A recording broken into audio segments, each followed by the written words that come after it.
beaucoup d'émotions, tristesse, et puis voilà. Mais bon, ça nous a fait du bien de venir ici, de voir les familles des victimes et de leur montrer qu'ils ne sont pas seuls et qu'on est ensemble. Aujourd'hui, il faut qu'on se serre tous les coudes. L'actualité est encore brûlante et il faut qu'on soit solidaires et surtout qu'on soit courageux tous. Gerbe de fleurs symboliques au Bas-Samois, promesse de victoire. Le cœur des éléphants a parlé avant le match qui les a opposés aux crocodiles du Nil. Peiné, attristé, la couleur blanche, signe de paix, a suivi la sélection nationale tout le long de son séjour abidjanais. Vendredi 25 mars, jour du match, il est 14h30. La commune du Plateau doit accueillir les milliers de supporters attendus.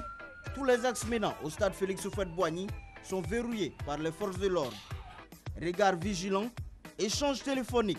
Les hommes de la compagnie républicaine de sécurité, aidés par le centre de coordination des opérations et l'unité d'intervention de la gendarmerie nationale, quadrillent la zone et procèdent à des fouilles systématiques.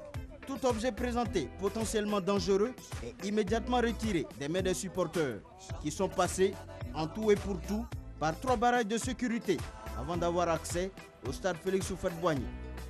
16h30, heure du début de match. 1 minute de silence. La bonbonnière du Plateau, toute de blanc vêtue, respire le deuil. Face au Faucon de Gédiane, l'objectif est clair, marquer des buts pour s'assurer la qualification à la CAN Gabon 2017. Mauvaise inspiration du quatuor d'attaque à la 11e minute, tête maladroite à la 22e minute, combinaison Gervinho-Gradel sans effet à la 30e minute. Le portier Akram El Hadi du Soudan est presque convaincu de contenir toutes les offensives ivoiriennes. Mais Akram El Hadi est vite dissuadé, 32e minute, débordement de Serge Aurier et Aoukwasi Gervais est au rebond. Le portier soudanais est battu. 1-0 pour les éléphants à la mi-temps. La seconde période est infructueuse. Les éléphants accumulent les occasions de but sans marquer. Puis, Eric Bailly est obligé de quitter le terrain à la 82e minute pour cause de blessure. Interrogé, l'international ivoirien se veut rassurant. J'ai eu un petit mal au niveau des adducteurs. Donc je pense que c'est juste un mal. Je pense qu'avec ces jours de récupération, je vais vite récupérer et espérer jouer le match retour. Voilà. Sinon, ce n'est pas un problème sérieux. Score final, Côte d'Ivoire 1, Soudan 0. Pour Michel Dussier, le score est bon, mais la prestation de son équipe l'est un peu moins. On a manqué de rythme, on a manqué d'agressivité, on a eu beaucoup de déchets techniques inhabituels.